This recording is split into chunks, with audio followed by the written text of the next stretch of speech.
היום נאכל את המאכלים שכתבת לנו בתגובות אתמול. קודם כל, סתיו גבע כתבה בננה עם קטשופ. אוי לא. קשוח מאוד. סתיו נראה שהיא צריכה לחזור לעונות. אוקיי, רק שנייה.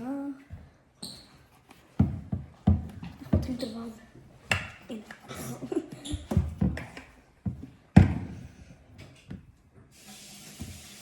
אוקיי. אוי לא. זהו! אימא'לה! למה אני? רגע, עכשיו אני. רגע, אני גם. לא, זה לא כזה הרבה.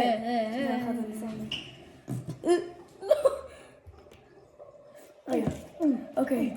סתיו, בוא נראה אם השילוב שלך טוב. 3, 4.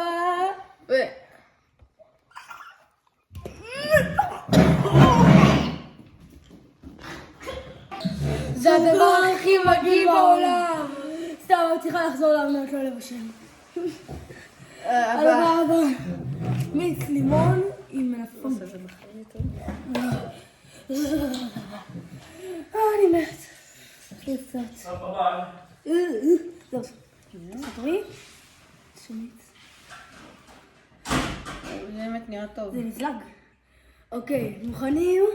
זה של אין סיכוי שאני אצליח להגיד את השם שלו. 3, 4. שזה ריח של לימון.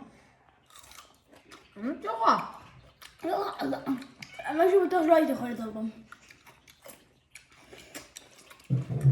טוב, קדימה. תשמעו לנו בתגובות עוד ונבחר מי שלכם.